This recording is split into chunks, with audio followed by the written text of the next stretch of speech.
안녕하세요, 여러분. 또 한 주 동안 잘 지내셨나요? 이번 주는 동양미술사 제9강입니다. 제9강은 수당대 미술인데요. 3차 시로 역시 구성이 되어 있고요. 제1차 시에서는 그 수당대 역사 개관하고, 그다음에 이제 수대 미술 보겠습니다. 그다음에 이제 2차 시와 3차 시는 각각 당대 미술인데요. 제2차 시에서는 이제 회화와 그다음에 이제 고분 미술들을 볼 예정이고요. 그다음에 제3차 시에서는 불교 미술에 대해서 살펴보도록 하겠습니다. 네, 지금 보시고 있는 지도는 그 통일 직전, 수나라의 통일 직전에 이제 북주와 여기 이제 북주가 있고요. 그다음에 이제 북제가 있습니다. 그다음에 이제 남쪽에 이제 진이 있어서요. 그 북주, 북제, 그 진 이라고 하는 세 나라로 이제 나누어져 있는 6세기 후반의 모습을 보고 있는데요. 여러분들 뭐 지난 시간에 이제 연표를 한번 그 위진남북조 시대부터 당대까지의 그 연표를 드린 적이 있는데 그걸 참조해서 보시면 북주는 이제 500 여기 써야 되겠구나. 557년부터 581년까지고요. 그다음에 이제 북제는 550년부터 시작을 해서 577년까지, 그 다음에 이제 진은 550년부터 시작을 해서 그 다음에 이제 577년까지 가는데요. 맨 처음에는 변화가 어디서 일어나냐 하면 여기서 일어납니다. 북주에 무제라는 왕이 있었는데 이 북주의 무제가 패불을 하기 시작을 해요. 그 북주 무제의 패불이 언제 있었냐 하면 574년부터 577년에 일어나서 그 북주 무제의 패불이 굉장히 이제 중요한 사건이 되는데 이 사람은 이제 도교를 중심으로 하면서 이제 패불을 하는 가장 큰 이유가 국력을 강화하기 위해서예요. 그래서 이제 그 대대적으로 사찰을 파괴하고 사찰에 있는 불상들을 다 녹여서 무기로 만들고 돈으로 바꾸고 이제 그런 일들을 합니다. 그래서 이제 불교를 믿지 못하게 하면서 이 북주 무제가 어디를 침공하냐면 북제를 침공을 해서 577년에 북제가 무너져요. 그래서 북주 무제가 이 북제를 통일을 해서 이렇게 북주가 이제 굉장히 북주가 커다라지는데 이 북주 당시의 수도는 어디였냐 하면 서안이에요. 여기 기산 있고 장안 있죠? 이 장안 있는 요 부분이 이제 수도가 되겠습니다. 그래서 이 장안을 수도로 하는 북주가 북제를 치면서 577년에 그 북제가 멸망을 하게 되는데 이 북제 황실은 굉장히 이게 불교를 많이 믿어서 향당산 석굴 같은 석굴도 만들고 그랬다 그랬잖아요. 근데 그 당시 북주 무제는 북제를 치면서 이제 계속 그 군사력을 강화하고 그 다음에 이제 불교를 폐했기 때문에 불교는 일시적으로 후퇴를 하게 됩니다. 그래서 스님들이 많이 이제 북쪽으로도 또는 서쪽으로도 또는 남쪽으로 이제 도망을 가게 되는데 그러면서 이제 그 산동성 지역에 이제 불교가 굉장히 강했던 게 계속 남아있긴 했는데 북주 무제가 패불을 하면서 이 지역까지 전부 다 이제 패불령을 내리게 되는데요. 다행인지 불행인지 불교 입장에서는 굉장히 다행스럽게도 북주의 무제는 이 북제를 점령하자마자 돌아와서 바로 죽습니다. 북주 무제가. 예, 북주 무제가 바로 돌아와서 죽고 난 다음에 어린 왕이 이제 그 왕으로 올라갔는데 그 왕의 권력을 이제 누가 이제 뺏게 되냐면 그 왕의 그 장인이었던 수나라 그를 나중에 세우는 양견이 이제 그 있다가 양견이 이제 자기 사위를 물론 자기 사위인 그 북주 황제를 내쫓아 버리고 자기가 왕이 되는 게 언제냐면 581년이에요. 581년. 그래서 수나라가 581년에 이제 건국을 하면서요. 그리고 이제 이 수가 북제하고 북주 다 통일한 게 수인데 양견이 그 당시에 이제 일을 많이 하고 있다가 이 무제의 패불에 굉장히 반대를 많이 했거든요. 이 사람 독실한 불교 신자라서. 그래서 581년에 자기가 정권을 잡고 주를 패하고 수를 건국을 해요. 수를 581년에 수를 건국을 하고 다시 뭐를 하냐면 복부를 합니다. 복북이라고 하는 거는 다시 이제 불교를 믿기 시작을 한다는 거예요. 그래서 북주 때 이제 북주 무제 때 이제 패불해가지고 그 파괴된 사원이나 이런 것들을 다 양견 초인 개황년간에 전부 다 다시 그 복구를 하게 되고요. 그리고 이제 그 세를 몰아가지고 589년에 그 589년에 557년, 이거 잘못 썼군요. 진나라가 557년부터 589년까지인데, 557년에 이제 내려와서 진도 역시 멸망을 시키고 전체를 통일을 하게 됩니다. 그래서 그 중국의 그 수나라의 건국 581년이고요. 중국의 통일은 589년이 됩니다. 589년. 589년에 이제 진을 통일한 다음에요. 네, 지금 이 지도 보시면 581년에는 건국을 했다고 나오고 581년 건국했을 때 당시는 북제와 북주를 합친 그 정도였고 그 다음에 589년에 중국을 통일을 했고요. 610년이 이제 그 양제가 수나라 양제가 이제 가면서 고구려 침공하고 서쪽으로 가고 이제 이러면서 그 국토가 좀 넓어집니다. 수나라는 618년에 그 역시 그 수의 그 장군을 지내던 이 연이라는 사람이 이쪽 장안을 갖다가 침공을 해가지고 수나라의 그 마지막 황제를 몰아내고 수문제 죽고 수양제 죽고 그 다음 3대째에서 이제 그 618년에 이 연의 이제 반란으로 수가 다시 뭘로 변하냐면 당으로 변합니다. 그래서 북주 때부터 수도는 계속 어디가 되냐면 장안이 되는데 당시 수나라에서 이제 수나라 그 고조 양견이라는 사람이 장안성을 갖다가 수축을 해서 새롭게 대흥성이라는 이름의 수도를 건설을 했는데요. 그 대흥성을 계속 당나라에서 이제 이어받아서 쓰게 됩니다. 그래서 수와 당의 수도가 모두 다 장안이 되는 거고요. 이때 이제 이 당이 들어오고 난 다음에 이 당이 618년에 건국을 하고 그다음에 이제 수가 618년에 망하게 되죠. 망하고 난 다음에 당은 언제까지 이어지게 되냐 하면 907년까지 계속 이어지게 됩니다. 지금 보시는 지도에서 보면은 위쪽에는 서돌궐, 동돌궐이 있고 그 다음에 토요콘이 있죠. 토요콘. 이 토요콘하고 그 다음에 탕구트라고 되어 있는데 이 토요콘 탕구트 나중에 보면 이제 여기가 티베트 쪽이 됩니다. 토요콘하고 티베트 이제 중앙아시아 지역의 도남까지 이제 나가긴 하는데 수나라 때는 아직 여기까지 다 나가지는 않았고요. 그다음에 이제 고구려는 요하를 기준으로 해서 요하까지 내려왔다가 올라갔다 하기는 하지만 여하튼 요하를 경계로 고구려의 영역이 되었다고 보시면 됩니다. 그래서 고구려 있고 그다음에 이제 신라와 백제 그다음에 이제 일본 이렇게 있었던 것으로 보면 되고요. 이 수대에는 이 전체를 통일하고 난 다음에 이게 오랫동안 나누어져 있던 나라들이 수로 이제 통일이 되고 난 다음에 가장 강력하게 펼쳤던 거는 이제 중앙집권식 그 정치 제도를 마련을 하고요. 그 다음에 사상적으로는 불교로 통일을 하는 정책을 그 폈습니다. 그렇지만 당나라의 경우에는 이씨잖아요. 이 이씨의 선조를 노자에서 찾고 있습니다. 그래서 도교하고 불교하고를 같이 노자는 이제 불교의 성인이죠. 아니 도교의 성인이죠. 저희 당의 경우에는 도교하고 그다음에 불교를 같이 존숭하면서 오히려 그 통치 정책에서는 유교를 많이 사용을 하고 있어서 유불도라고 하는 그 세 가지 종교를 전부 다 그 당나라에서는 골고루 발전을 시켰다고 보는 게 맞을 것 같습니다. 네, 지금 보시고 있는 당대 지도는 여러분들 교재로 사용하는 캠브리지 히스토리의 그 캠브리지 중국사라는 책 있죠? 거기에서 이제 나오는 지도를 여러분들 보여드리고 있는데요. 여기 보면 이제 빨간색으로 표현을 해가지고 이쪽 당나라 영역하고 그다음에 이쪽에 보시면 이제 분홍색으로 영역이 되어 있는데 이 분홍색 영역은 계속 이제 여기가 중앙아시아 또는 동투르키스탄이라고 불러서 이 투르키스탄이라고 하는 단어는 이 투르크들의 땅이라는 뜻이에요. 그래서 이 투르키스탄의 경우에는 여기 사마르칸트까지 나오는데 사실은 카슈가르 해가지고 이 신강성 일대 요쪽이 이제 보통 동쪽에서 동투르키스탄이라고 부르고요. 이 신강성 넘어서 사마르칸트부터 그 이쪽 지역을 서투르키스탄이라고 부르는데요.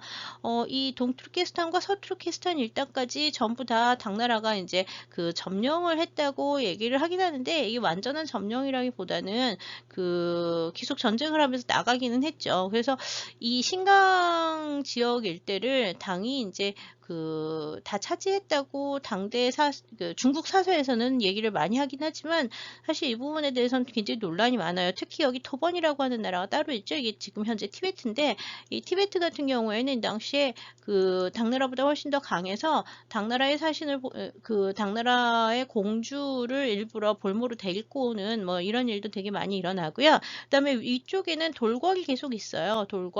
이 돌궐 투르크죠. 이 돌궐이 역시 이 일대를 다 차지하고 있는데 중앙아시아 지역의 이 동투르키스탄과 서투르키스탄 일대는 어차피 이렇게 작은 도시국가들이 계속 있기 때문에요. 이 도시를 한번 점령을 했다고 해서 그 점령지가 전부 다 이게 당의 땅이 됐느냐, 뭐 식민지로 볼 수 있느냐, 그 좀 문제가 있어요. 그렇게 얘기하기는 좀 어려운 부분이 있고요.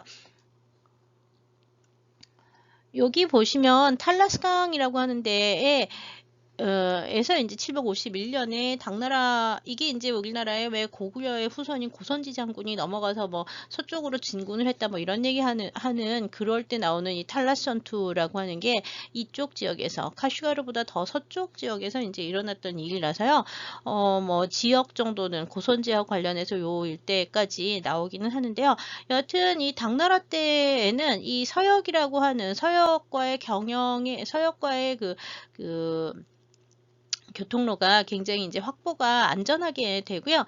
이 일대에서 이제 수많은 뭐 상인들이 외국 서역 상인들이죠. 예, 특히 이제 여기 사마르칸트를 비롯한 이 사마르칸트를 보통 소구드라고 얘기를 하는데 이 소구드 지역의 상인들이 굉장히 많이 동쪽으로 와서요. 중국의 여러 지역에서 살았는데요. 특히 감숙성 일대라든지 아니면 여기 영화고원이라든지 그 다음에 이제 여기 태원 쪽에도 아마 좀 있었던 것 같아요. 태원 쪽에도 좀 있었고 그 다음에 이제 대동 북위의 수도였던 평성 그 지역에도 이제 소구드인들이 좀 살았던 것 같아서요. 여러 곳에서 그다음에 물론 장안에도 소구드인들이 많이 살았죠. 특히 장안에 서시라고 하는 지역이 있는데 동시서시에서 서쪽에 있는 시장인데 이 이 서시 인근은 전부 다 이 외국인들이 와서 살던 곳이었다고 알려져 있습니다. 이 당대에는 물론 전쟁을 계속 서쪽이랑 하기는 했지만 그 다음에 이제 이 토먼하고도 계속 싸우고요. 그 다음에 위에 돌궐하고도 계속 싸우지만 당 자체는 초록색 일대는 이쪽 지역 말고는 별로 진출한 적은 별로 없고요. 이쪽 지역도 사실은 이렇게 이 돌궐하고 그다음에 토번이 공유를 했던 지역이라고 봐야지 이렇게 어떻게 보면 반독립적인 그러니까 절반 정도 이상이 당의 속국이라기보다는 독립적 성격을 가졌던 지역이라고 보는 게 훨씬 더 맞습니다. 근데 이제 중국에서는 이 남쪽 지역에도 여기는 이제 보면 남조라고 하는 나라가 따로 있는데요. 이 남조가 나중에 보면 송대의 대리국으로 발전을 하는 거고요. 여기가 이제 현재로 치면 운남성이 되는데요. 여기는 당나라 때 당연히 다른 나라였어요. 말도 완전히 다르고 그리고 여기 이제 안남도어부라고 해가지고 이 일대가 지금 현재 베트남 북부 지역인데 이 일대도 안남도어부를 두기는 했지만 이 안남도어부에서 안남도 말도 다르고 이래서 사실 뭐 이 교주와 안남도부도 당과 얼마나 이렇게 밀접하게 연결을 맺고 있었는지 이거에 대해서는 조금 논란이 있어요. 나중에 어떤 중국 당대 지도에 보면요, 고구려하고 백제를 망하고 난 다음에 여기까지 전부 다 당이었다고 이렇게 나오는 지도들도 있는데 그 부분은 좀 논란이 있고요. 여기 이제 삼국의 통일 전쟁이 끝나고 난 다음에 신라는 대동강 유역까지 통일 신라가 되고요. 나머지 일대는 발해가 계속 차지를 하면서 발해가 또 9세기 지나서 한 10세기까지 계속 이제 이어지게 되죠. 그래서 지금 보고 있는 게 대체로 8세기 정도의 지도라고 보시면 되는데 이 8세기 때 삼국통일 이후에 8세기 때에는 이 서역과의 교류가 굉장히 활발해지면서 이렇게 서역을 통해서 당에 굉장히 이렇게 국제적인 미술 양식이 발달을 했고 그 국제적 미술 양식이 사실은 당뿐만 아니라 여기에 신라라든지 발해라든지 이쪽에 일본까지 다 전해지면서 거의 대부분의 지역에서 이 당풍의 서역풍과 중국풍이 혼합이 된 아주 독특한 그 당풍의 양식, 당풍이라는 말을 써요. 당나라 양식이라고 해서 당풍. 예, 그 양식, 미술 양식들이 이제 발전을 하게 됩니다. 당대 미술에 대해서는 워낙 많이 연구가 돼 있고요. 그 다음에 이제 가장 많은 자료가 남아있기도 하기 때문에 사실 오늘 간단하게 하고 지나가긴 하지만요. 찾아보시면 당대 미술이라는 책이 따로 나와 있고 출간이 돼 있고요. 최근에 출간이 됐고요. 불교 미술 같은 경우에는 거의 대부분의 연구가 당대 미술을 연구하기 때문에 석굴 연구도 다 당대 가지고 하고 이래서 너무 많아요. 그래서 그걸 전부 다 할 수 없기 때문에 오늘은 그냥 간단하게 그냥 개설만 하도록 하겠습니다. 그러니까 당대 미술에 좀 더 관심이 많으시면 그 각각의 개설서들을 찾아보시는 게 더 도움이 많이 될 겁니다. 네, 장안이라고 하는 지역, 서안이라고도 하고, 지금 현지 지명은 서안이지만 옛날엔 장안이죠. 이 장안이라고 하는 도시는 그 주나라 때부터 시작을 해서 진과 한의 수도가 있었고요. 그 다음에 이제 수와 당대의 지도가 있었어요. 그 다음에 이제 명청성대까지도 이제 그 위치가 계속 남아 있고요. 지금도 이제 서북 지역에서, 중국의 서북 지역에서 제일 중요한 도시가 이 서안, 장안이라고 얘기를 하는데, 우리나라의 경우에는 이 서안에다가 그 삼성에서 이제 투자를 되게 많이 해서 뭐 공장도 짓고 뭐 이제 그러긴 했었는데요. 요즘 코로나 때문에 좀 어떻게 되고 있는지 잘 모르겠습니다. 지금 보시고 있는 지도는 보시다시피 색깔별로 표시가 되어 있는데요. 이쪽 그 주평원이라고 하는데 주나라 때 처음 수도가 이쪽 지역에 보라색으로 표시된 데가 있고요. 진대 수도가 여기 진나라 때 함양성이라고 하는 데가 이제 여기가 되고요. 그 다음에 이제 아방궁 여기다 새로 지었다고 얘기를 하는데요. 이 아방궁은 뭐 짓자마자 그 나라가 죽고 왕이 이제 일찍 죽고 진흥이 일찍 죽었잖아요. 그리고 그 다음에 이제 그 계속 그 바로 불이 나서 아방궁 뭐 3개월인가 3년인가를 탔다고 얘기를 하죠. 지금 아방궁 지만 남아 있습니다. 이제 그 다음에 이제 한나라 때 장안성 유적이 지금 파란색으로 된 데고요. 그 다음에 이제 그 수대와 당대의 수나라 대흥성이 기본적으로 당나라의 장안성하고 같습니다. 지금 보시고 있는 요 주황색이 수대 대흥성과 당대 장안성의 그 구역이라고 보시면 되고요. 그 중에서 이제 그 빨간색으로 된 게 나중에 이제 명청대 그 장안의 중심가가 되겠습니다. 그래서 지금도 가보면 요 지역이 종로를 비롯해서 명대 성벽 같은 게 남아있는 그 구시가지라고 하는 데가 요 빨간색 부분이라고 생각을 하시면 되는데요. 지금 뭐 워낙 개발이 많이 돼서요. 장안도 10년 전하고도 완전히 달라진 도시가 장안이에요. 그래서 장안은 뭐 그 다음에 이제 장안은 이 일대가 전부 너무 오랫동안 도시로 발전을 했기 때문에 파면 파는 대로 주변에 엄청나게 많은 유적들이 나오고 있고요. 조금만 차를 타고 한 30분에서 1시간 정도만 외곽으로 나가게 되면 외곽으로 나가서 남쪽에 있는 종남산 지역이라든지 종남산 이 밑에 있는데 종남산 지역이라든지 아니면 뭐 이쪽 그 요주 쪽으로 올라가면서 이 북쪽으로 가면 이제 뭐 요주요도 있고 그 다음에 이제 요주도 있고 그 다음에 이제 뭐 여러 가지 유적들이 그 북쪽 지역으로 가면 있고요. 그 다음에 이제 동쪽으로 가면 이제 가면서 낙양으로 가는 길이 되다 보니까 동쪽으로 가는 길은 이게 낙양으로 가는 길에도 계속 뭐 공현이라든지 뭐 이런 일대 뭐 여러 가지 길들에 너무 많은 유적이 있어요. 그래서 낙양부터 장안까지의 거의 모든 길들은 사실 고대의 유적지가 그냥 땅속에 깔려 있다고 생각하시면 됩니다. 그래서 발굴을 할 때마다 엄청나게 나오는데요. 그 장안성은 너무 유물이 많이 나와서 지금 뭐가 나왔는지도 알 수 없을 만큼 많이 나왔다고 얘기를 해요. 최근에는 이제 그 새로 박물관도 많이 생겼는데요. 특히 이제 대명궁, 당나라의 이제 대명궁이라고 하는 대명궁지를 발굴하고 그다음에 이제 새로 이제 복원을 해서 박물관 새로 만든 게 있고요. 그다음에 뭐 그거 말고도 굉장히 많습니다. 서쪽으로 가는 거는 이쪽으로 해가지고서는 이제 법문사 기주의 법문사를 그 건릉 지나서 법문사를 지나서 이제 이쪽으로 해서 그 감숙성 쪽으로 가는 길들이 이제 서쪽으로 가는데 서쪽으로 가는 길들은 지금은 그렇게 뭐 고속도로가 생기긴 했지만 이렇게 뭐 많이 발전을 하지는 않았어요. 아무래도 서북 지역에 대해서는 지금 뭐 감숙성 지나서 신강성과의 여러 가지 문제가 있기 때문에 장안까지의 길들이 이제 좀 많이 발달을 했다고 보시면 되고요. 모든 그 지금 여기 이제 도로교통뿐만 아니라 그 해상 그 국제 국제 그 공항도 지금 함양성 근처에 함양이라고 하는데 요 북쪽에 있죠. 여기 진나라 수도였던 함양.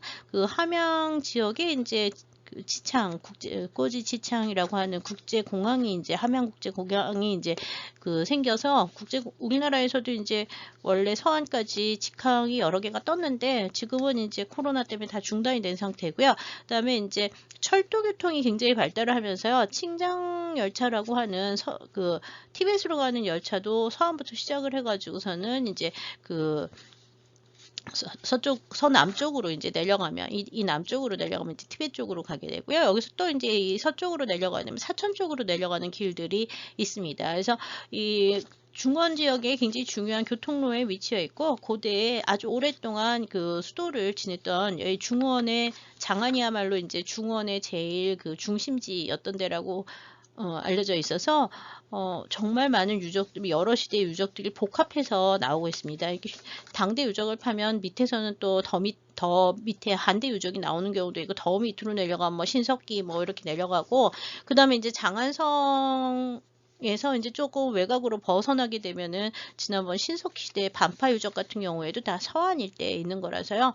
예, 그 도성하고 상관없이 현재 그러니까 지금 도성 위치가 지금 진부터 시작을 해서 예, 춘추전국 시대 진대 그다음에 이제 한대 장안 해가지고 지금 현재 여기가 중심지가 되고 있지만 실제 지금은 이제 명대 장안성이 일단은 뭐 여러분들 가서 뭐 장안에 뭐 성곽을 돈다 뭐 이러면 다 명대 장안성을 돈다고 보시면 돼요. 근데 이제 그거보다는 한대 도성이 아니 수당대 도성이 훨씬 더 컸고요. 그게 이제 기초가 돼서 명대까지 계속 이어졌다고 보시면 좋겠습니다. 하여튼 뭐 서안 지역은 일주일에서 2주일을 가서 답사를 해도 다 보지 못할 만큼 너무너무 많고요. 그 다음에 한대와 진대, 한대, 수대, 당대 모든 그 황제들의 능이 다 이 지역에 있습니다. 그래서 외곽으로 나가서 당대 황릉 뭐 이런 거 이제 하면은 황릉 건릉 갔다 오는데도 뭐 반나절 이상은 걸립니다. 요즘 좀 고속도로가 좋아져서 금방 갔다 오긴 하지만 그래도 너무 좀 멀기도 하고요. 건릉 자체에서 또 돌아보는 게 워낙 시간이 많이 걸려서 능 몇 개 돌아보고 나면 하루가 그냥 끝나요. 그래서 능 몇 개 한대 지난번에 왜 한대 뭐 그 능들도 무릉이라든지 뭐 이런 얘기 했었잖아요. 다 마찬가지로 당대 능도 이 근처에 거의 다 있기 때문에 한두 개인가를 빼놓고 거의 다 여기 있기 때문에 주변에 그 유적 답사나 뭐 이런 거를 하기에는 뭐 그냥 다니기가 힘들 만큼 너무 많아서 한 달을 잡고 봐도 다 못 볼 거라고 얘기를 하는 데가 이 장안 지역이라고 생각하시면 될 겁니다. 이 장안 지역의 모든 문화의 꽃은 다 당대에 이루어졌다고 얘기를 해서요. 사실은 이 당대 장안성에 대한 이야기가 굉장히 많고요. 지금도 복원을 할 때는 한대 장안성, 진대 장안성에 대한 얘기는 거의 없고요. 다 대부분 다 수대 장안성에 대한 얘기도 별로 없어요. 다 당대의 이야기를 많이 하고 있는데요. 기본적으로 그 당대 장안성의 규모는 수대에 만들어진 거라고 생각하시면 될 것 같아요. 네, 이게 이제 수나라 양제가 처음 이제 새로 세운 대흥성의 그 구조인데요. 이 대흥성을 보면은 가운데 주작대로를 놓고요. 그 다음에 좌우로 나누어서 그 방을 설치를 하면서 완전 계획 도시로 만들었죠.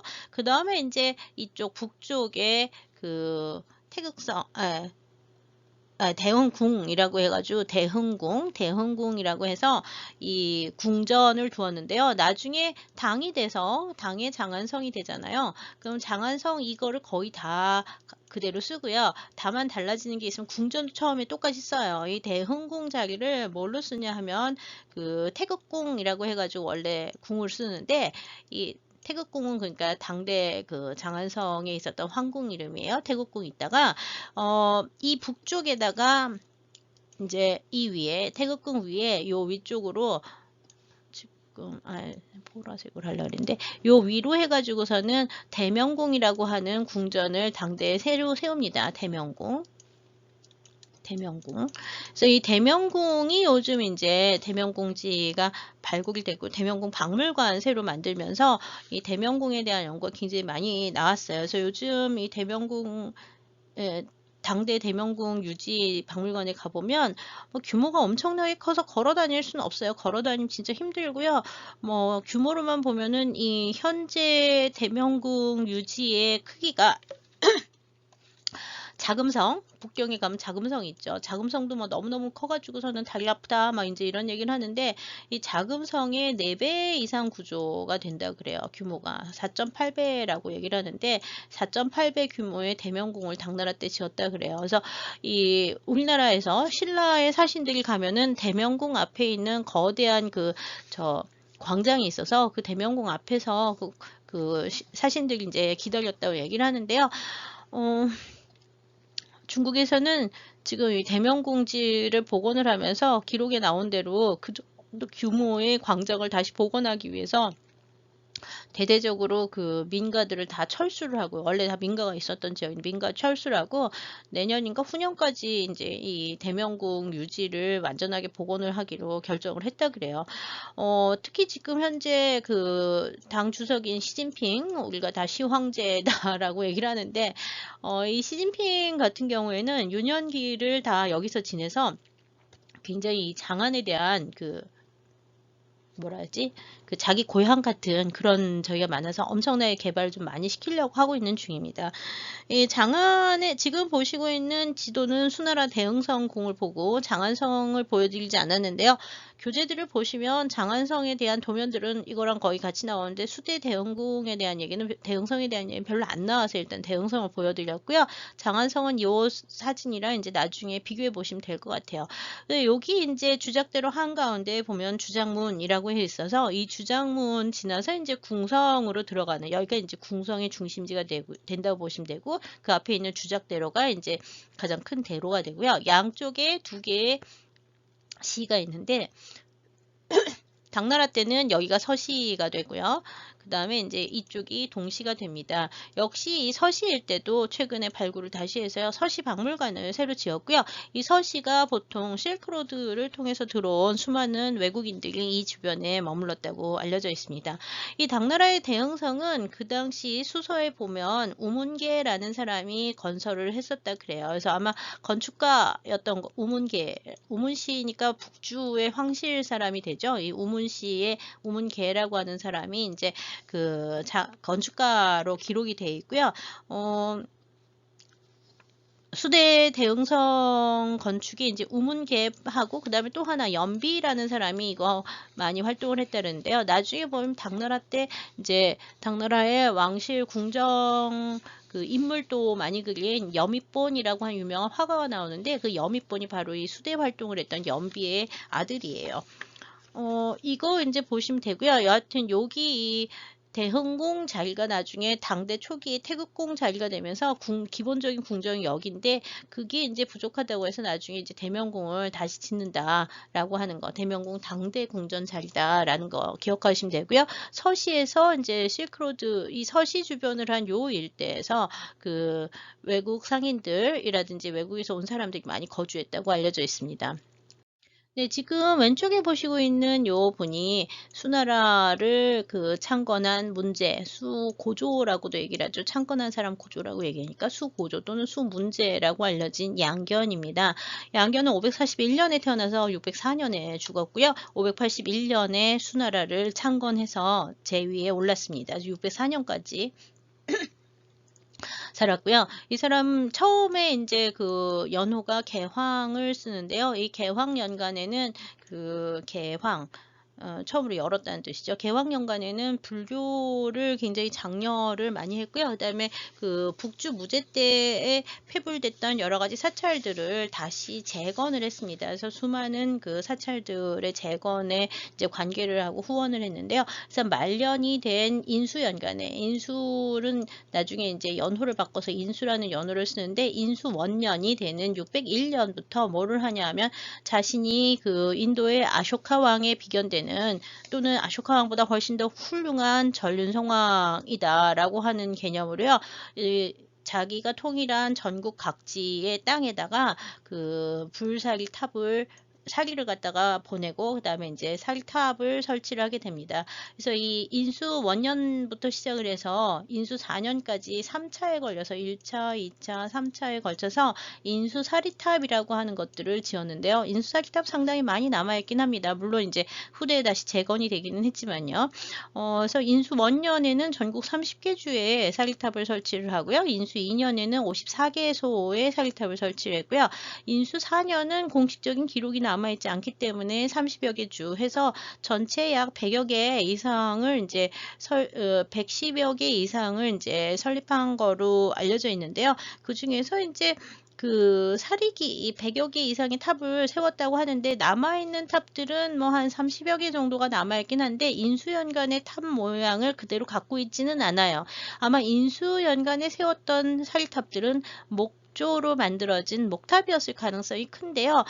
사리기의 경우에는 이 광옥명집에 그 나오는 기록에 의하면 금병, 유리병, 동함, 석함 해가지고 같은 양식을 했었다 그러고요. 사리탑을 만들 때 사리탑화명이라고 해서 그 묘지명 같이 그 사리탑화명이라고 하는 탑명을 갖다가 그 탑 밑에다가 같이 매납을 했는데 그 사리탑화명은 몇 개가 남아있긴 하지만 사리기는 남아있는 예가 없습니다. 남아있는 예가 없고요. 이 인수사리기는 남아있지 않지만 인수사리기에서 했던 이 사리장엄 전국에서 갑자기 한날 한시에 여러 개의 탑을 세운다 뭐 이런 거는 아유광이라고 전해지는 인도의 아유광 아쇼카죠. 이 아유광 탑을 전승을 그대로 받아들이면서 자기가 아유광보다 훨씬 더 훌륭한 사람이라는 걸 강조하면서 인수사리탑을 세우고 인수사리 장엄을 했다고 알려져 있어요. 굉장히 그 열성적인 불교도였다고 알려져 있는데요. 이 수나라 문제 지금 왼쪽의 그림은 나중에 당대 할 때 좀 보겠지만 당나라 때 유명한 화가인 여미번이 그린 제왕도건에 나온 그림입니다. 그래서 좀 비교적 초기에 그려진 양재 초상화라고 보시면 될 것 같고요. 오늘은 이제 이 수나라 연간에 있었던 여러 가지 탑들, 그 다음에 이제 고분들과 그 다음에 이제 출토 유물들 몇 가지를 볼 텐데요. 수나라는 짧기는 하지만 남아있는 유물들이 그렇게 적은 편은 아닙니다. 네, 불상의 경우에는 지금 개황연간의 불상들이 몇 개가 남아있긴 한데요. 지금 보시고 있는 게 가장 유명하고 여러분들 교재에도 아마 나올 텐데요. 개황 4년에 동흥이라는 사람이 발원을 해서 서안 근처에서 만든 아미타 불상인데요. 왼쪽이 이제 전체 모습이고요. 요 오른쪽에 있는 모습은 이제 뒷면이에요. 그래서 금동상이니까 청동 주조를 해가지고 이제 상을 갖다가 만들고 그 다음에 금도금한 건데요. 금동이라고 하는 거는 청동 주조에서 만든 후 그 다음에 금을 도금한 거라고 보시면 돼요. 명문이 여기 보면 이렇게 기단부 이쪽에 이제 남아 있어서 몇 년에 발원을 했고 그다음에 누가 만들었고 뭐 이제 뭐를 만들었다 뭐 이런 게 있고요. 서안에 가시면 이제 서안박물원이라고 하는 박물관이 있는데 거기 현재 소장이 되어 있습니다. 여기 보시면 아미타불상을 중심으로 해가지고 양쪽에 이제 관음과 세지보살, 그 다음에 2명의 금강역사, 그 다음에 앞에는 향로가 있고요. 이 맨 앞쪽에는 2마리의 사자가 지키고 있어서요. 지금 하나, 둘, 셋, 넷, 다섯, 5존상으로 구성이 된 걸 볼 수 있고요. 광배는 별도로 만들어가지고 여기 끼워 넣은 거를 볼 수가 있죠. 불상도 역시 대좌 부분하고요. 이 대좌 부분하고 그다음에 이 불상 부분 다 따로따로 만들어져서 조립을 했다고 보시면 됩니다. 주조기술이 굉장히 발달을 했고요. 그 다음에 이제 이런 금동불들이 이 시기에 여러 점이 나와서 이후에 당대까지도 이런 상들이 좀 나오게 됩니다. 상을 보시면은 입체감이 굉장히 많고요. 북제주 양식들이 이제 많이 섞인 것을 볼 수가 있고요. 점점 더 이렇게 우견편단을 비롯해 가지고서는 서역계 양식들, 인도계 양식들이 다시 들어오고 있음을 확인할 수 있습니다. 보살상의 경우에는 몸은 갸름하고 장신과 굉장히 풍부한 양식들을 보여주고 있고요.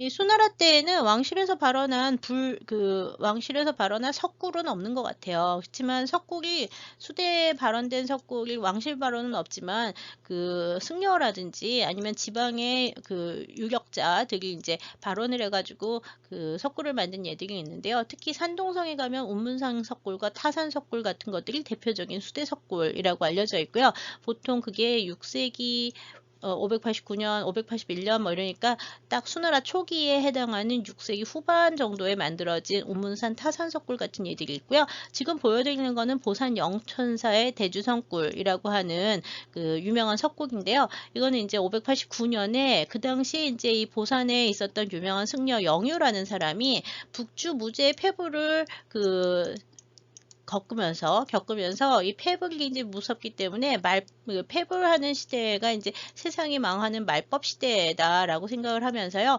이 말법을 이겨내기 위해서 말법 시대에도 영원히 그 부처님 가르침이 세상에 전하기를 바라면서 이 대주성굴이라고 하는 석굴을 조성해서 만들었다고 알려져 있어요.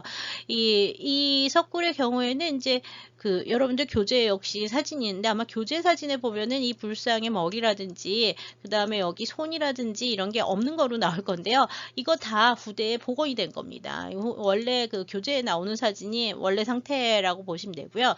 나중에 이제 후대에 파괴돼 있던 것들을 2000년대 들어와서 복원을 하면서 지금과 같은 얼굴들을 갖다 놔뒀는데요. 이 북쪽에는 노사나 그 다음에 이제 그 양쪽에는 아미타와 뭐 미륵을 조성을 하면서 이 노사나북이라고 하는 그 새로운 노사나불이라고 하는 새로운 그 불상이 이제 등장을 하는데 새로운 존명을 가진 불상이 등장하는데 노사나라고 하는 부처는 어디서 나오냐? 화엄경에서 나와요.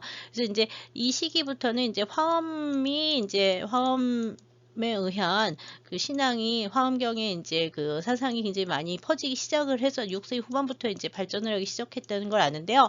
화엄경의 경우에는 당나라 때 굉장히 제일 중요한 그 경전 중에 하나고요. 우리나라의 경우에도 통일신라 시대 때 이 화엄경이 굉장히 중요하기 때문에요.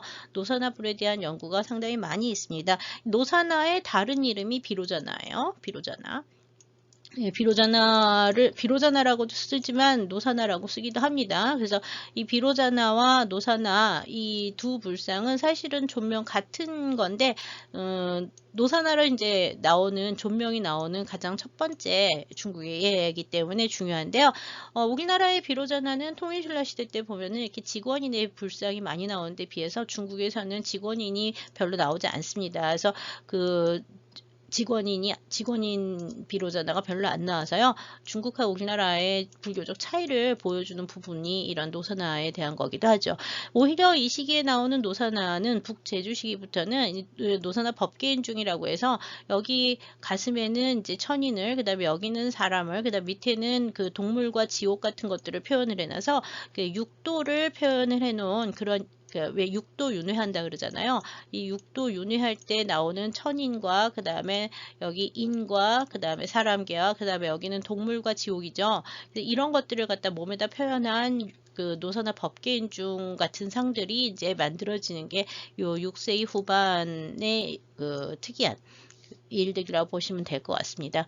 여하튼 이런 석굴들이 일단 지금 이제 석굴을 만드는 사람들이 이제 더 이상 황실에만 있는 것이 아니라 처음에 온강석굴 같은 경우에는 북이 황실에서 발원을 해서 만들었다 그랬잖아요. 이제 북제주 시기를 거치면서부터 이 수당대를 가면은요, 굉장히 이렇게 민간에서 발원하는 석굴 사원이라든지 탑이라든지 이런 것도 상당히 많아지는 게 특징입니다. 여하튼 수문제의 경우에는 불상을 만드는 것보다는 주로 많이 세웠던 게 부처님의 진신사리와 그 다음에 그 진신사리를 보관하는 탑을 세우는 인수사리탑을 세우는데 이게 그러니까 불교 후원의 대부분을 다 탑을 세우고 사리를 봉안하는데 굉장히 큰 힘을 써서요. 그 이전과는 굉장히 많이 달라진 양상을 보여줍니다.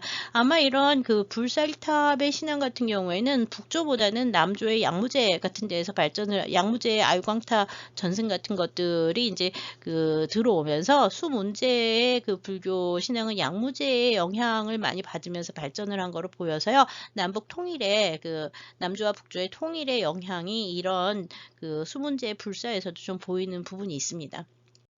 네, 지금 보시고 있는 게 이제 함양, 그 함양이라고 하는 데가 아까 그 서안 북쪽에 있는 도시인데 그 공항이 있다 그랬죠. 진나라 때 수도가 있었다.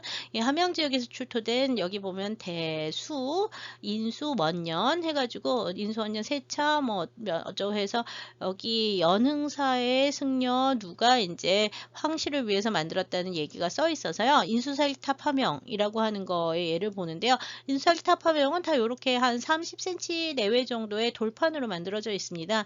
여기는 특이하게 이제 여기 구멍이 뚫려 있는데 어떤 거는 여기 구멍이 뚫려 있지 않은 경우도 많아서요. 그냥 묘지명하고 비슷하게 보이는 경우들이 많고요. 명문의 내용에 발언 연대하고요. 그 다음에 이제 그 뭐 법계를 위해서 어쩌고 저쩌고 조사리탑 이런 얘기가 나오는데 그 구절은 대부분 구절들이 다 비슷하고요. 사람 이름하고 지역이 조금 계속 바뀌는 게 특징입니다. 인수살탑 함영은 현재 뭐 10여 개 이상이 지금 남아 있고요. 제일 남쪽에서는 베트남에서도 최근에 이제 베트남 북부 지역에서 출토된 예가 확인이 되고 있습니다. 왜 아쇼카 왕이 84,000개의 탑을 갖다가 만들었다고 하는데 아쇼카 시대의 사리장원구가 하나도 남아있지 않은 것과 마찬가지로 인수사리탑을 100여 개 이상을 세웠다고 하는데 수문제가 세웠던 인수사리탑의 그 수문제 연간에 봉안된 사리기가 발견된 예는 현재 딱 한 점 알려져 있습니다. 지금 보고 있는 섬서성 요연에서 출토된 신덕사 사리석함이라고 하는데요. 지금 보고 있는 사리석함이 이제 그 당시에 만들어 놓은 이거 상당히 큽니다. 굉장히 큰데요. 이 사리탑 화명이 유일하게 발굴이 된 그 인수사리탑의 사리장원구라고 보시면 되고요. 외함을 석함으로 썼고요. 안에는 유리병하고 금동합 같은 것들이 이제 들어 있었는데요. 윗면에는 그 지금 보는 것처럼 사리탑 화명을 길게 썼고요. 이 측면에는 여러 가지 사방으로 돌아가면서 그 불교적 도상들을 선각화로 새겼는데요.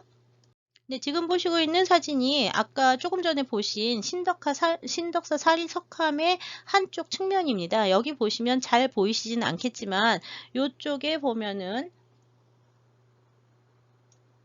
그 손에 탑을 든 그 사람이 하나 서 있고요. 여기 또 보시면 한 명의 사람이 서 있는데 여기 오른쪽에 뭐라고 써 있냐면 북방 비사문천이라고 써 있고요. 북방 비사문 천왕, 그 다음에 이쪽은 동방 비루박차 천왕 해서 여기는 동쪽 천왕, 그 다음에 이쪽은 북방 다문천이 있음을 알 수 있고요. 북방 다문천의 경우에는 여기 탑을 들고 있는 게 확인이 됩니다. 그리고 그 사이에는 향로가 있어요. 그래서 그 향로를 중심으로 해서 사천왕을 갖다가 양쪽 그 두 면에 표시를 했고요. 그 다음에 나머지는 그 역사상 뭐 이런 것들, 비천 뭐 이런 것들이 이제 표현이 되어 있는 석함이라고 보시면 되는데요. 선각이 굉장히 아름답고, 그 다음에 이제 문양에 보면은 굉장히 그 서역계 문양인 8m 문양이라든지 뭐 이런 것들이 당초문 이런 것들이 화려하게 장식이 되어 있는 게 특징입니다. 사리석함에 사천왕을 갖다가 사방에 새긴 것도 조금 전에 보신 신덕사 사리석함이 가장 먼저 나오는데요. 우리나라 같은 경우에는 통일신라 시대 때 나오는 사리장엄구들이 대부분 다 외함에 천왕, 사천왕을 새겨놓고 있어서 가문사나 뭐 이런 데 보면 그래서 그 수대의 영향이 우리나라에 좀 많이 있었던 것 같습니다. 그 다음에 이제 그 내부에서는 유리병을 살기로 썼고요. 그 다음에 이제 금동합하고 그 다음에 이제 금동합 이런 게 나왔고요. 그 다음에 사산조 페르시아의 은화라고 생각이 되는 그 서역에서 들어온 페르시아의 은화도 여기서 이제 함께 발견이 됐습니다. 그래서 지금 보는 것처럼 서역과의 관계라든지, 그 다음에 살정구의 그 구성 뭐 이런 것들이 7세기 초반에 굉장히 중요한 예로 알려져 있습니다. 이 외에 이제 그 수대 살기는 이 산동성 신통사 사문탑에서 이제 하나 나온 예가 있긴 한데요. 네, 지금 보시고 있는 게 산동성 신통사 사문탑인데 살기는 뭐 그냥 또 아까 보신 것처럼 이렇게 별로 상태가 좋지 않은 유리병하고 그 금동합 같은 게 나왔다고 보시면 되고요. 이쪽 부분에서 이제 나왔습니다. 여기 이제 탑의 건축 양식이 굉장히 중요한데요. 여기 보시면은 정각형 탑이라고 얘기를 해서 그 중국에서 정각형 탑이라고 얘기를 하는데 단층의 1층 탑입니다. 위에 상륜부가 있고요. 위에는 그 우리나라 왜 분황사 석탑 같은 경우에 보면은 이렇게 정각식으로 돼 있었을 거로 생각하는데 거기 층이 많죠. 근데 이건 지금 단층 정각식 탑이라서 단층 방형탑인 게 굉장히 독특한 형식이고요. 안에 지금 바깥에서 보시면 이렇게 문이 있잖아요. 문 사방으로 안에 들어가면 뭐가 있냐면 가운데 커다란 중심주가 있습니다. 그래서 안에 중심주가 있고 사방에 문이 있어서 안으로 탑 안에 들어가면은 이렇게 중심주를 따라 사방을 돌 수 있고요. 여기 보이는 거 보면 중심주 안에 보면은 사방 불을 안치를 해놨는데 방형의 중심주에 사방을 안치한 이런 방형탑 형식은 뭐 석굴사원이나 이런 데서 보이던 형식들하고도 많이 비슷하긴 한데 북위에 뭐 석굴 같은 경우에 보면 중심주 석굴 이런 게 있었잖아요. 그런 것처럼 만들어진 탑이 나오는 게 특징이고 이 탑 위에는 이제 사기기가 나오는데 신통사 사문탑의 경우에는 인수연간에 만들었다고 하는데 그 다음에 수양제 때 대업연간에 다시 중수를 해서요. 지금 남아있는 거는 대업연간 사기기가 남아있습니다. 상태는 다 파손된 상태라 그렇게 좋지는 않습니다. 이 신통사의 사문탑의 경우에는 지금 내부에 들어가서 보이는 중심주가 이렇게 생겼고요. 사방에 보면은 여기도 불상이 보이고 여기도 불상이 보이죠. 흔적만 보이는데 이 불상이 내구가 돌아가면서 있는데 불상 후대 보수한 것도 있긴 하지만 동위연간부터 수대까지 각각 다른 시기에 만들어진 탑 불상들이 동위부터 시작해서 수대까지 이어지는 불상들이 안치가 돼 있어서요. 아마 신통사의 건립은 수대 이전에 있었던 것들을 이제 석탑으로 바꾼 것이 수대일 거라고 추정을 하고 있습니다. 그래서 이 중심주의 정각식 탑 같은 경우에는 우리나라에 이제 나중에 보면은 그 익산 미륵사지 석탑 같은 경우에도 사방에 문이 있어서 들어갈 수 있고 가운데 중심주가 있잖아요. 그래서 이런 구조들이 아마 이 산동성과 관련이 있을 거라고 추정을 많이 하고 있어서 요거 이제 사문탑 보여드렸고요. 이거 말고 이제 수대 뭐 그 운문산 타산 뭐 이런 것들은 지금 뭐 각각에 대한 논문들이 별개 있으니까 관심이 있으면 좀 찾아보시면 될 것 같습니다. 다음으로는 이제 수대의 고분들 중에서 특히 이제 중요한 두 개의 고분을 볼 텐데요. 수대에 뭐 수문제의 능이라든지 수양제의 능 발굴되지 않았기 때문에 그냥 뭐 무덤이라고 보시면 됩니다. 아직 발굴 안 돼 있고요. 지금 황실에 관련된 무덤 중에서는 지금 보고 있는 이정훈이라고 하는 공주의 무덤이 하나 출토가 된 예가 있습니다. 이 이정훈이라고 하는 공주는 북주 선제의 딸인데 북주의 황제인 선제의 딸인 그 우문아영과 그 다음에 이제 이민이라는 사람의 딸인데요. 이 북주 선제의 딸 우문아영이 누구냐 하면 수문제의 딸이에요. 그래서 나중에 이 이정훈 같은 경우에는 이게 수문제의 외손녀라고 보시면 돼요. 외손녀 정도 돼가지고요.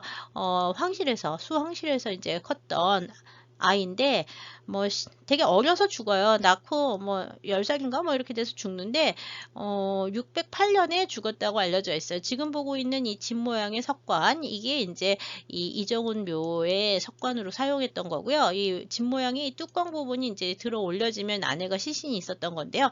여기 중요한 게 공주는 뭐 몇 살 되지 않는 아주 어린아이가 이제 들어가 있었는데 나온 유물이 굉장히 특이한 유물들이 많이 나왔습니다. 물론 이제 가옥형 석관 같은 경우에도 이렇게 그 상당히 공을 많이 들여서 황실의 사람이었기 때문에 황실의 공주로 자랐기 때문에 이제 그런 그 장신구 같은 것들이 굉장히 화려하게 들어갔다고 생각이 되는데요. 여기서 나온 가장 중요한 것이 다음에 보시는 그 목걸이입니다.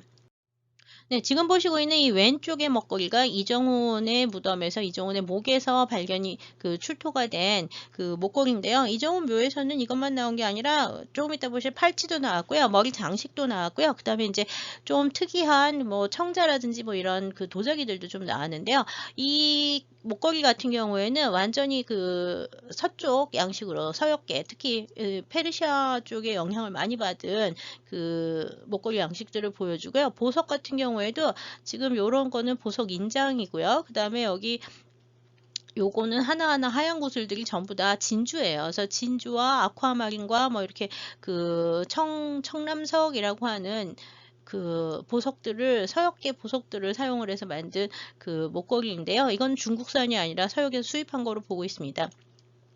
요 목걸이 같은 유사한 형태는 흑해연안의 올비아에서 사르마트 양식이라고 하는 그 한 기원 전후한 시기 아주 일찍 유행을 했었던 양식의 목걸이하고 이제 비슷한데요.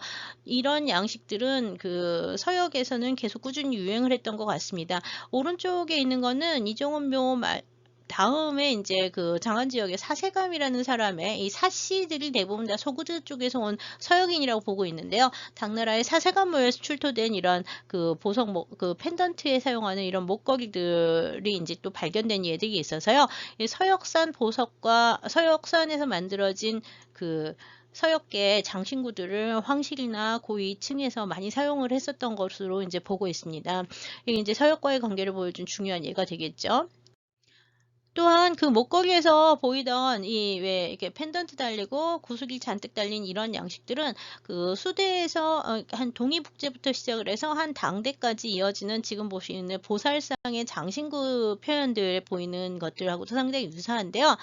지금 여기 보이면은 여기 거의 비슷한 양식으로 드림 장식이 있고 그 다음에 중앙에 보석이 있고 그 다음에 연주문으로 이렇게 장식을 하고 이런 것들이 실제 목걸이들의 유행하고 같이 보살상의 제작에도 반영이 됐었다는 것을 확인할 수가 있습니다.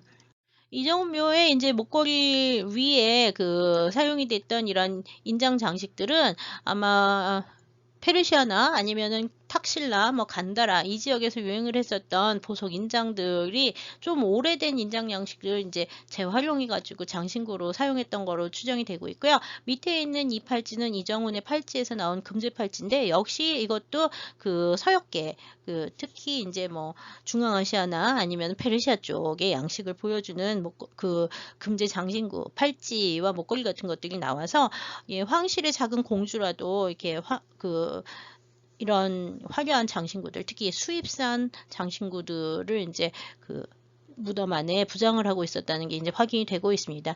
이 무덤은 도굴이 되지 않은 상태로 출토가 돼서 이렇게 좋은 유물들이 많이 나왔고요. 도굴이 된 유물들의 경우에는 금제 장신구나 뭐 이런 것들은 없어진 경우도 상당히 많습니다. 최근 여러 지역에서 수대 무덤들이 굉장히 많이 나오고 있는데요. 오늘 이제 그 수대 미술 마지막에 보시는 그분이 바로 이 수나라 우홍이라는 사람의 무덤을 볼 거예요. 이 우홍면은 1999년에 산성 태원에서 출토가 되었는데요. 장안이 아니라 태원에서. 태원은 그 북위 때 그 중요한 지역 중에 하나죠. 그 지금 산서성의 성도이기도 하고요.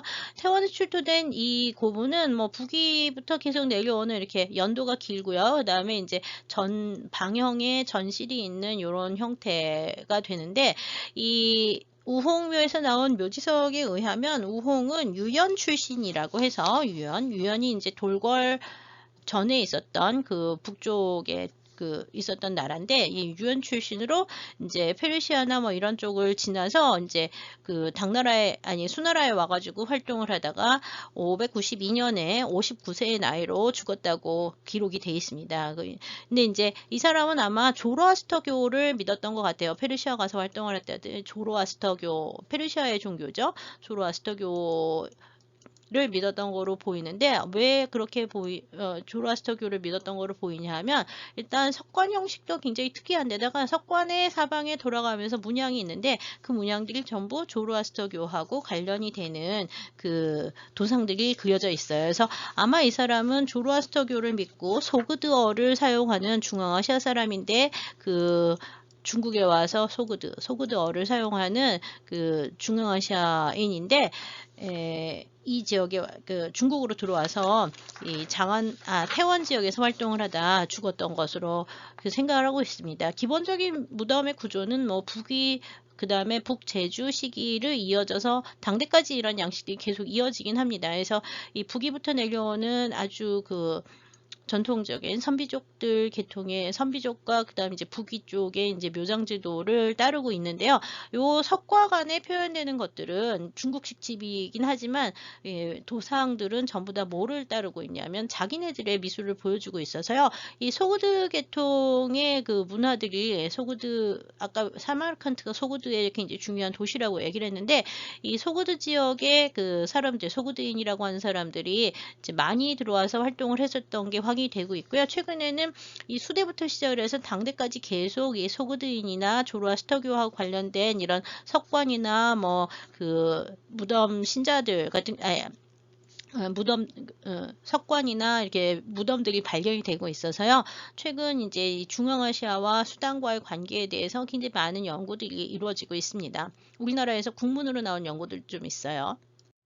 네, 우홍묘는 출토 당시의 상태가 지금 이런 상태고요. 이쪽에 보면은 이제 문이 하나 있죠. 여기가 정면이 되는 거예요. 이 출토 상태고요. 지금은 이제 발굴이 다 끝났기 때문에 박물관으로 석관이 옮겨져 있습니다.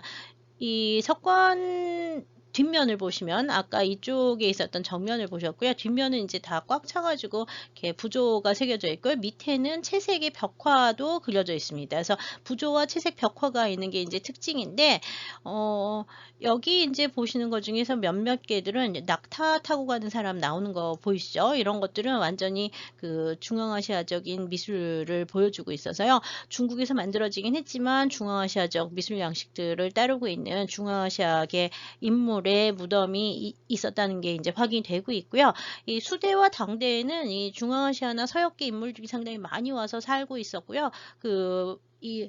이런 서역계 사람들을 보통 호인이라고 이제 부르잖아요. 호인, 그 신목고비의 호인 해가지고 우리가 서양 사람들 보면 이렇게 코가 높고 이렇게 매부리 코에 이렇게 눈이 이렇게 쑥 깊이 들어가고 뭐 이런 사람들 이제 호인이라고 부르는데 호인들이 많이 와 있었고요. 이 호인들 중에서 이제 호상이라고 해가지고 상인들이 이제 또 많이 와서 활동을 했어요. 이거는 이제 수대 당대에 이제 주로 많이 이루어지긴 했지만 당대 굉장히 많이 이루어졌지만 이미 이제 북이 때부터 이런 사람들이 많이 건너와서 이 지역에서 정착을 했었고요. 우홍 같은 경우에는 그 당시 이제 살보라고 하는 직책을 지냈는데 이 살보라고 하는 것들이 보통 그 중앙아시아에서 온 사람들한테 주는 그 상인들의 우두머리한테 주는 직위였었다고 알려져 있습니다.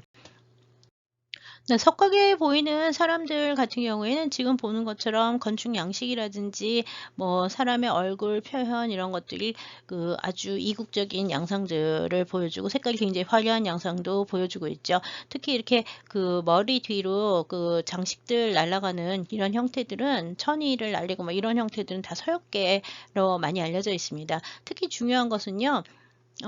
지금 보시는 것처럼 이 가운데에 보면 불단, 여기 이렇게 불꽃이 이렇게 피어오는 이거 향로라기보다 이렇게 불이 피는 불의 재단이 있고요. 여기 사람 얼굴을 가지고 손이 있는데 몸은 뭐로 돼 있냐면은 그 새로 돼 있는 이런 도상들이 나오는데요. 이건 조로아스터교에서 나오는 천신들의 그 배화교 재단 형태를 표현한 거라고 봐요. 그래서 이 인면조죠. 이 인면조, 사람 얼굴을 가진 새 두 마리와 그다음에 이제 불재단 나오는 이런 거는 그 조로아스터교의 재단을 표현한 거로 봐서 무덤의 주인공인 우홍이 아마 조로아스터교 신자였을 거라고 추정을 하고 있고요. 밑에 보면은 이제 그 수련문, 말을 타고 하는 수련문 같은 것들이 채색으로 역시 벽화로 그려져 있어서요.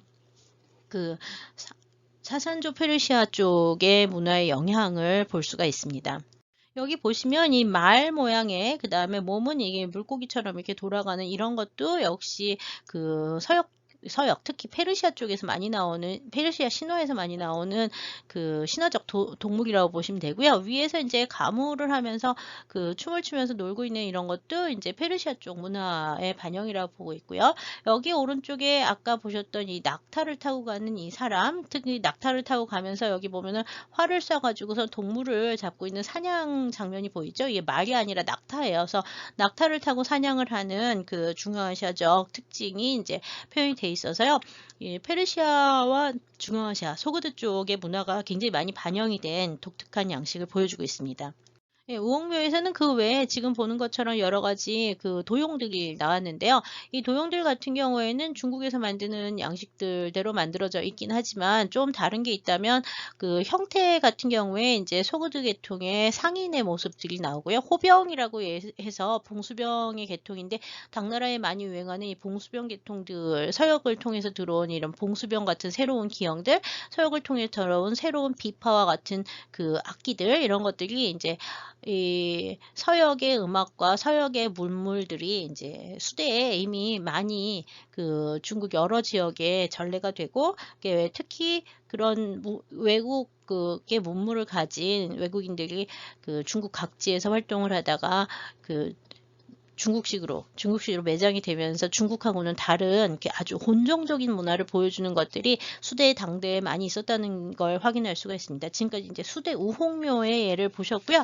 당대에 가면 이런 예들이 더 많기는 하지만 그 소그드 계통의 사람이라고 알려진 이런 서역계 인물들의 무덤에 대해서는 그렇게 많이 제가 준비를 하진 않았습니다. 이 외에 뭐 아까 사세감이라든지 그 사군이라든지 이런 당나라 때 무덤들도 여러 개가 있는데요. 그런 것들은 이제 그 소그득의 석장구 아니면 소그득의 석관 이런 단어를 찾아서 아니면 당대의 소그드 문화 이런 식으로 검색을 하시면 좀 많이 나오니까 그런 자료들을 관심 있으시면 보시면 될 것 같습니다. 아직 이 부분에 대해서는 이제 국내에서도 막 이제 연구를 시작한 단계 정도라고 생각하시면 되고요. 발굴에 의해서 좀 더 많은 자료들이 나오고 있어서 그 당과 서역 또는 수와 서역에 대한 얘기들이 앞으로는 좀 더 많이 이루어질 수 있을 거라고 생각을 합니다. 네, 첫 번째 1차 시는 제9강의 1차 시 수대미술은 이것으로 마치도록 하겠습니다. 감사합니다.